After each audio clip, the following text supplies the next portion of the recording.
There are places on this planet where access is simply not permitted, not because they are too remote, not because they are too physically dangerous, but because someone or something has decided, with force if necessary, that outsiders are not welcome.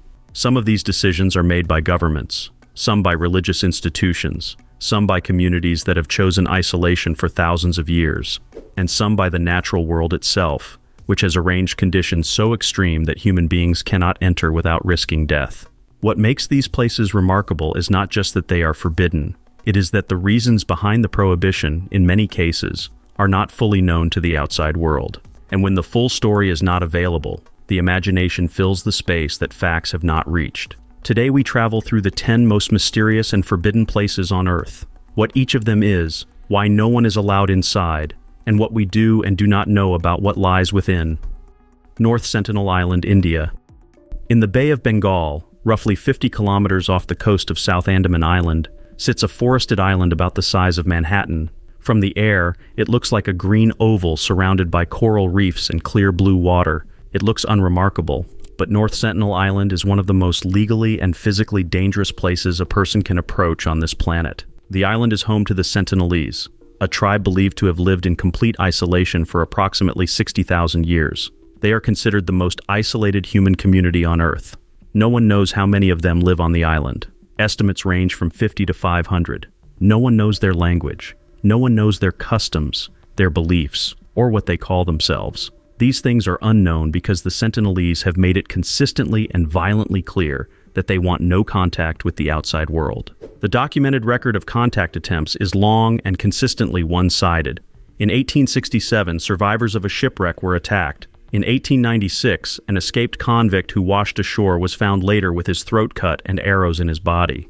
In 1974, a National Geographic film crew accompanied by Indian officials was met with arrows, one of which struck the film director in the leg.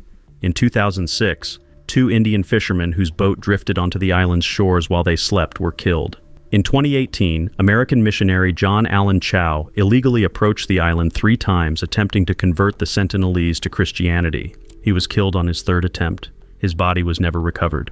The Indian government has made approaching within 5 nautical miles of the island illegal. The Indian Navy patrols the waters. The law exists not to protect outsiders from the Sentinelese, but to protect the Sentinelese from outsiders. Contact from the outside world would bring diseases to which they have no immunity. A single case of influenza introduced to North Sentinel Island could kill the entire population. The island is forbidden by law. It is also forbidden in practice by the people who have lived there since before recorded human history. And unlike most restricted places on Earth, this one enforces its own rules. Area 51, United States. In the Nevada desert, 83 miles northwest of Las Vegas, sits one of the most famous restricted sites in the world. Area 51 is a classified United States Air Force installation that the American government did not officially acknowledge existed until documents were declassified in 2013. The airspace above Area 51 is permanently restricted. The perimeter is surrounded by motion sensors, cameras, and armed security personnel. Signs at the boundary state clearly that the use of deadly force is authorized against trespassers. The surrounding desert makes it nearly impossible to approach without being detected. Even visitors with legitimate security clearances arrive on unmarked private aircraft that keep window shades down during the approach to prevent passengers from observing the surrounding geography. What is officially known is that Area 51 has been used since the 1950s for the testing of experimental aircraft and weapons systems. The U-2 spy plane, the SR-71 Blackbird, and the F-117 stealth aircraft were all developed and tested at or near the facility. These were aircraft so advanced at the time of their development that civilian witnesses who observed them could not identify what they were seeing. What is not officially known is what the facility does today, or what programs have operated there across 7 decades of classified work. The government's long refusal to acknowledge the site's existence, combined with the extraordinary security measures surrounding it, has produced decades of speculation. UFO sightings in the Nevada desert have historically been attributed to experimental aircraft tests. Whether any of the other theories that surround Area 51 have any basis in fact remains, by design, unknown. The base covers roughly 4,700 square miles. Most of what happens inside it is not public information. That is not a mystery in the sense that something inexplicable is occurring there. It is a mystery in the sense that a powerful government has decided that its contents are not for the public to see, and has maintained that decision for over 70 years. The Vatican Apostolic Archive, Vatican City. Beneath the Vatican lies one of the most restricted document collections in human history. The Vatican Apostolic Archive, officially renamed from the Vatican Secret Archive in 2019, contains approximately 85 kilometers of shelving and over 35,000 volumes of cataloged historical documents. The oldest records date to the 8th century. Access is not open to the general public. Researchers with academic credentials can apply for a pass that allows access to specific documents for a limited period. No more than 60 scholars are permitted inside at one time. Even approved researchers do not have unrestricted access to the full collection. Specific documents and entire sections remain off-limits even to those with credentials. What is known to be inside the archive includes documents related to some of the most significant moments in church history and world events.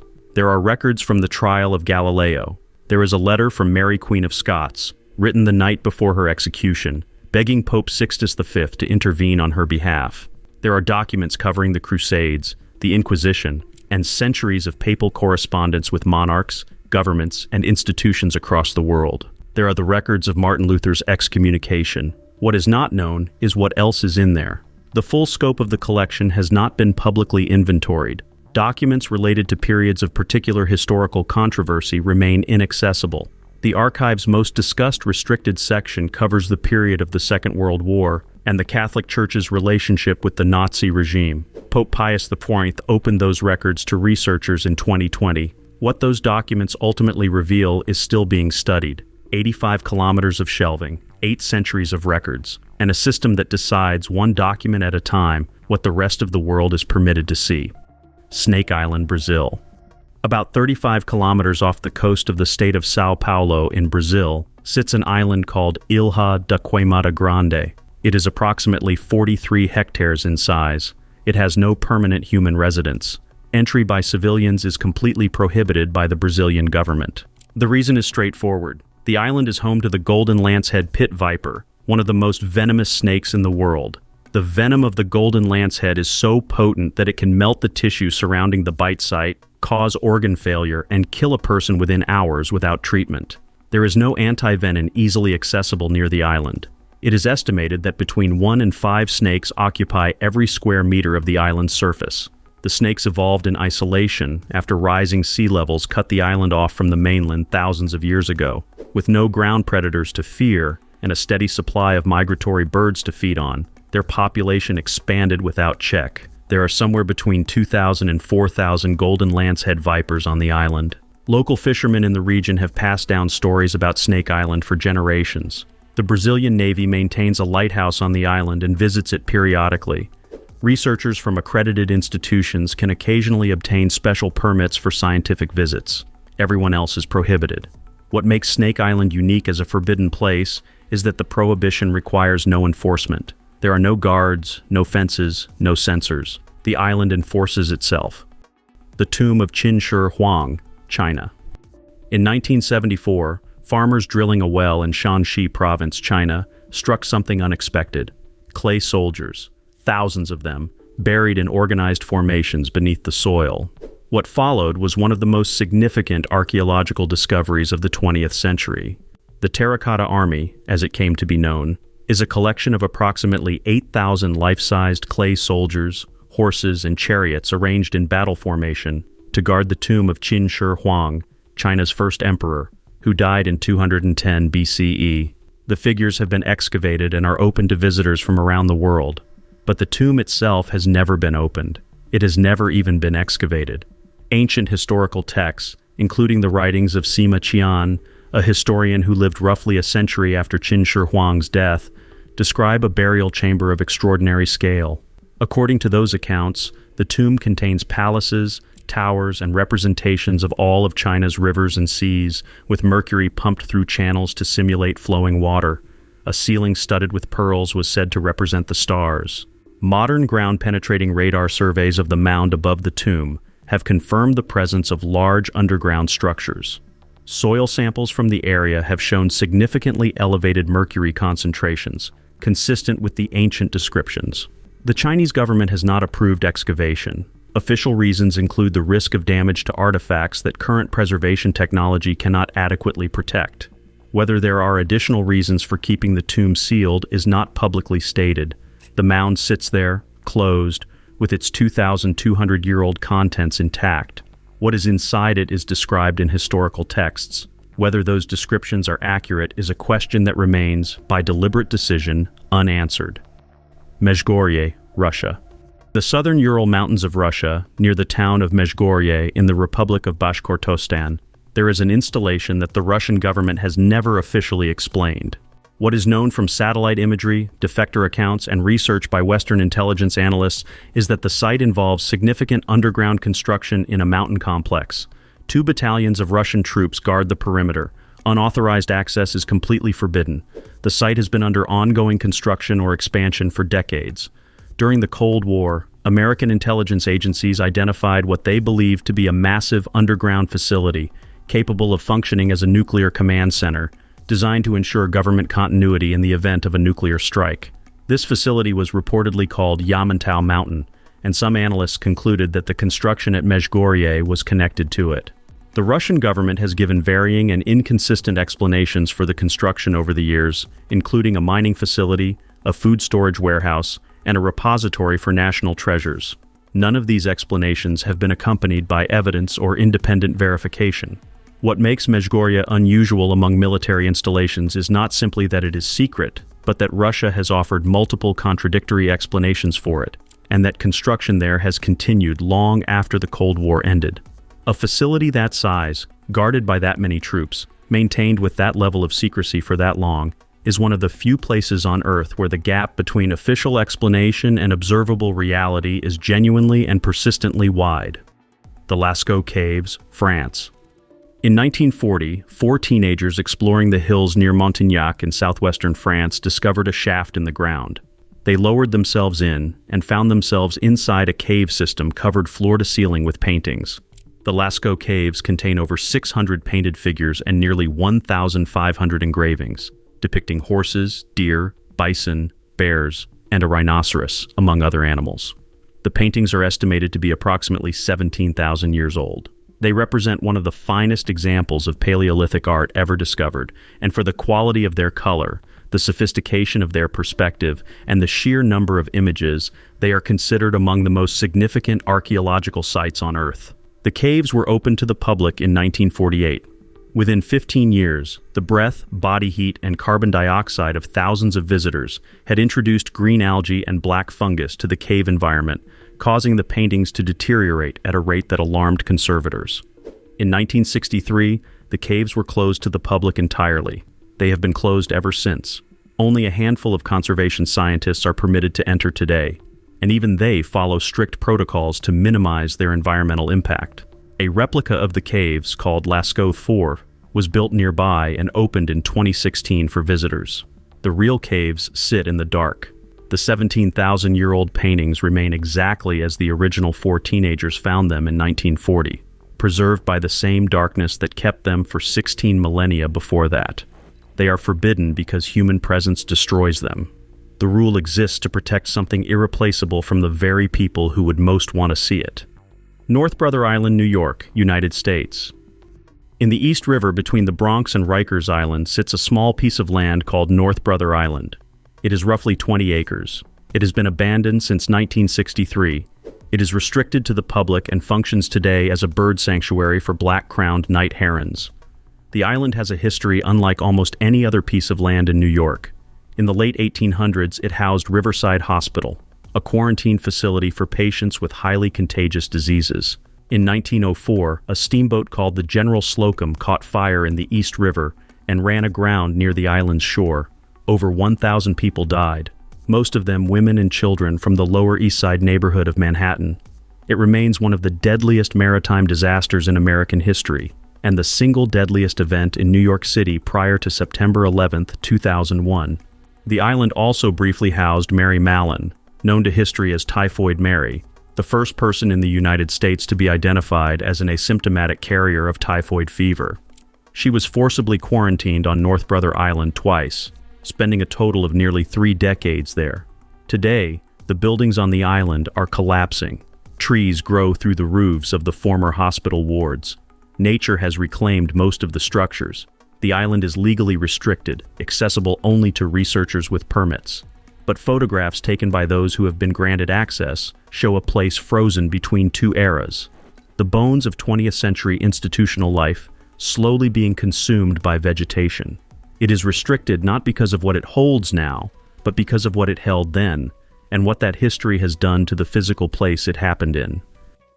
Ilha da Queimada Pequena and the Surtsey Island, Iceland. In 1963, a volcanic eruption off the southern coast of Iceland broke the surface of the North Atlantic and began building an island from the seafloor. The eruption continued for 4 years. By the time it ended in 1967, an island of roughly 2.7 square kilometers had formed where open ocean had been before. Scientists named it Surtsey, after the Norse giant of fire, and almost immediately they made a decision. Surtsey would be closed to the public, permanently. The reason was scientific. Surtsey represented a unique opportunity to observe how life colonizes a completely new landmass without any human interference. No seeds brought in accidentally, no animals introduced, no soil contaminated.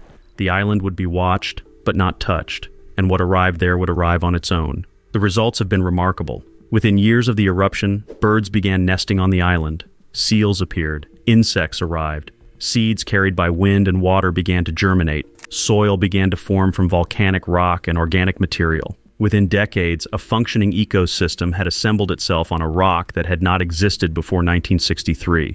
Only a small number of scientists are permitted on Surtsey, and they follow strict protocols. One researcher who accidentally carried tomato seeds onto the island saw a plant sprout from a spot where they had used the outdoor toilet. It was immediately removed. That level of contamination control is what allows the island to continue being scientifically meaningful. Surtsey is forbidden not because it is dangerous or secret. It is forbidden because its value depends entirely on keeping human beings out of it. Room 39, North Korea.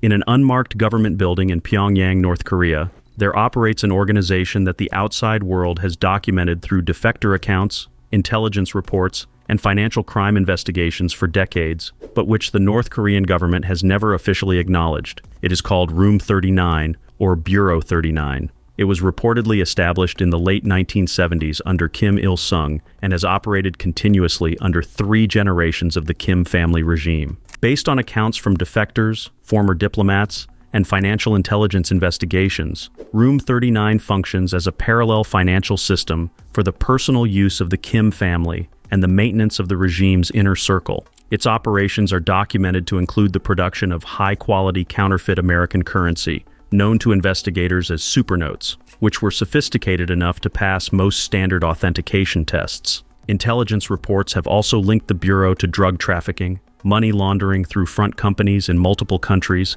and the sale of weapons to foreign governments under sanctions. The funds generated are believed to fund everything from Kim family luxury expenditures to the development of the country's nuclear and missile programs, bypassing international sanctions by moving money through a network of shell companies and foreign banks. No one from the outside world has been inside Room 39. No photograph of its interior exists in the public domain. Most of what is known about it comes from people who were once part of the North Korean system and have since defected.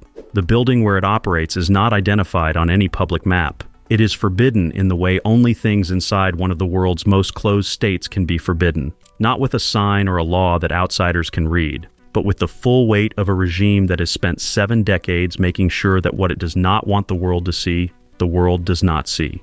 These 10 places are separated by thousands of miles, different governments, different histories, and completely different reasons for being closed. Some are forbidden to protect those inside, some to protect those who would enter, some to preserve something that contact would destroy, and some to keep hidden things that those in power have decided the rest of the world does not have the right to know. But they all share the same quality that every forbidden place shares.